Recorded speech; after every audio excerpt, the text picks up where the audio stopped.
बहुत समय पहले, जब संसार का स्वरूप अभी स्थिर नहीं था, जल और अग्नि एक दूसरे में घुलते रहते थे।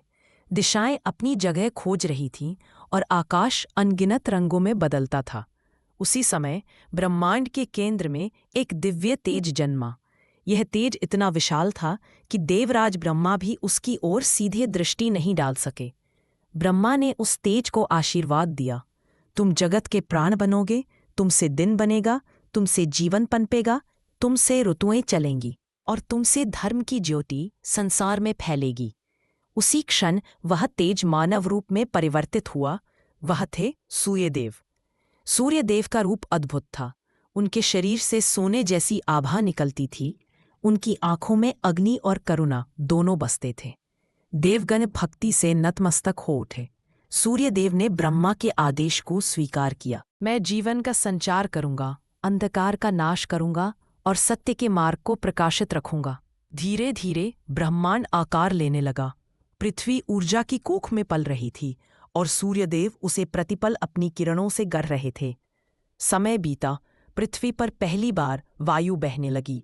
समुद्रों ने पहली बार लहरों की धुन गाई। पहाड़ों ने पहली बार आकाश को छुआ और इन्हीं सबके बीच सूर्यदेव ने अपनी पहली तपस्या शुरू की। वे प्रतिदिन पूर्व दिशा में उदित होते, प्रकाश फैलाते और पश्चिम में अस्त होकर विश्राम में चले जाते। उनकी इस यात्रा ने रात दिन की व्यवस्था बनाई। देवगण विस्मित थे कि सूर्यदेव बिना थके, बिना रुके संसार की गति संचालित कर रहे हैं। इसी दौरान विष्णु भगवान ने स्वयं आकर सूर्यदेव से कहा, तुम संसार के जीवन हो। यदि कभी तुम्हारा तेज क्षीण हुआ तो जीवों का अस्तित्व समाप्त हो जाएगा। इसलिए अपने तेज की रक्षा करते रहना। सूर्यदेव ने वचन दिया कि वे कभी भी अपने कर्तव्य से पीछे नहीं हटेंगे। सूर्यदेव के तेज ने पृथ्वी पर पहली हरियाली उगाई। बीज फूटे, पत्ते खुले और वृक्षों ने आकाश की ओर हाथ बढ़ाए। पंछियों ने पहली बार गीत गाए। सूर्यदेव मुस्कराए क्योंकि उन्हें पहली बार यह एहसास हुआ कि उनका प्रकाश किसी को जीवन दे रहा है। यह उनके अस्तित्व की पहली अनुभूति थी। न केवल तेज नहीं, मैं प्राण हूं। धीरे धीरे ऋतुएं बननी शुरू हुई। जब सूर्यदेव दक्षिण की ओर झुकते तो ठंड बढ़ती, जब उत्तर की ओर आते तो गर्मी लौट आती। यह क्रम चक्र के समान चलने लगा। ऋषि मुनि ध्यान में बैठकर सूर्यदेव की स्तुतियां गाते। वे जानते थे कि सूर्य देवता ही वेदों के साक्षात प्रकाश है। उन्हीं के कारण ज्ञान का मार्ग खुलता है और उन्हीं के कारण चेतना जागती है। इसी समय देवताओं के अधिपति इंद्र सूर्यदेव के पास आए और बोले, हे भास्कर, असुरों का बल बढ़ रहा है। वे पृथ्वी पर अंधकार फैलाने की चेष्टा कर रहे हैं। उनका विचार है कि यदि वे तुम्हारे तेज को रोक दें तो मानवता पर उनका अधिकार स्थापित हो जाएगा। तुम्हें सावधान रहने की आवश्यकता है। सूर्यदेव ने शांत स्वर में कहा, अंधकार कभी प्रकाश को हरा नहीं सकता।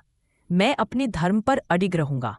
लेकिन असुरों के राजा वृत्रासुर ने सूर्य की किरणों को रोकने के लिए आकाश में अंधकार का एक आवरण निर्मित कर दिया।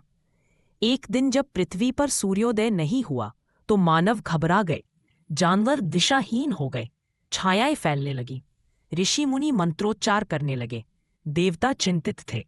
सूर्यदेव ने पहली बार क्रोध धारण किया। उनका रथ, जिसे अरुण संचालित करते थे, अग्नि लपटों से गरजने लगा। संजना अपनी छाया देवी को छोड़ गए ताकि सूर्यदेव उन्हें अकेला ना समझे। मनु, यम और यमुना। लेकिन धीरे धीरे छाया देवी के हृदय में अलग भाव उत्पन्न होने लगे। यम को कठोरता का मार्ग मिला और मनु को पृथ्वी पर शासन का मार्ग।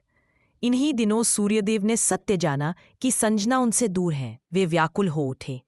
सूर्यदेव अपने प्रेम के वशीभूत होकर तपस्वियों के वन में पहुंचे, जहां संजना तपस्या कर रही थी। सूर्यदेव ने उनसे कहा, यदि मेरा तेज तुम्हें कष्ट देता है तो मैं स्वयं इसे घटा दूंगा। ब्रह्मा जी के वरदान से सूर्यदेव ने अपना तेज कम किया और इस प्रकार सुंदर सौर स्वरूप प्राप्त किया। यह प्रेम की प्रथम विजय थी, जहां देवता भी अपने प्रिय के लिए बदलते हैं। इसी काल में सूर्यदेव के पुत्रों ने अपने कर्तव्यों को संभाला। मनु ने मानव समाज की नींव रखी, यम ने धर्म का सिंहासन संभाला और यमुना ने पृथ्वी को पवित्रता प्रदान की। सूर्यदेव अपने बच्चों पर गर्व करते थे। उनका तेज अब केवल भौतिक नहीं था, वह करुणा, प्रेम और त्याग से भरा था। लेकिन सबसे बड़ा संकट अभी बाकी था। एक समय पृथ्वी के लोग आलस और भ्रम में डूब गए। उन्होंने कर्म करना छोड़ दिया। सोचने लगे कि सूर्य रोज उगता है तो वे भी बिना तप, बिना परिश्रम के जी लेंगे। सूर्यदेव क्रोधित हुए। उन्होंने सोचा, यदि लोग परिश्रम छोड़ देंगे तो जीवन का क्रम टूट जाएगा। उन्होंने अपने प्रकाश को एक दिन के लिए आधा कर दिया। पृथ्वी पर थोड़ा अंधेरा छा गया। ठंड बढ़ी, फसलें मुरझाने लगी। लोग घबराकर तपस्या करने लगे। ऋषियों ने सूर्य सहस्रनाम का जाप किया और प्रार्थना की, हे सूर्यदेव, आपकी कृपा के बिना हम एक क्षण भी जीवित नहीं रह सकते। सूर्यदेव ने देखा कि अब लोगों के भीतर पुनः परिश्रम और कृतज्ञता जागी है। उन्होंने पूर्ण प्रकाश वापस ला दिया। इस घटना ने मनुष्यों को यह सिखाया कि सूर्य तभी प्रसन्न होते हैं जब जीव कर्म करते हैं। अब कथा अपने अंतिम प्रांत में पहुंचती है, जहां सूर्यदेव स्वयं के भीतर प्रवेश करते हैं। एक बार वे ब्रह्मांड के सागर में ध्यानस्थ हुए। उनकी आत्मा ने स्वयं से प्रश्न किया, मेरे अस्तित्व का सत्य क्या है? उन्हें भीतर से उत्तर मिला, तुम केवल प्रकाश नहीं हो, तुम वह शक्ति हो जो अंधकार से लड़ती है। तुम धैर्य हो, तप हो, अग्नि हो और करुणा हो। जब तक ब्रह्मांड है, तुम हो। सूर्यदेव ने अपनी आंखें खोली और तीनों लोक को देखा। पर्वत उनके प्रकाश में दमक रहे थे। समुद्र सुनहरी आभा ले रहा था। मनुष्य मेहनत में लग चुके थे। ऋषि ध्यान में थे। पक्षी गीत गा रहे थे। सूर्यदेव प्रसन्न हुए। वे अपने रथ पर बैठे और आकाश में अपनी यात्रा पुनः आरंभ की। उनका रथ अनंत काल तक चलता रहेगा। उनकी किरणें हर सुबह नवजीवन देंगी। उनका प्रकाश हर अंधेरी रात को हराएगा। सूर्य केवल देवता नहीं, स्वयं जीवन का केंद्र है।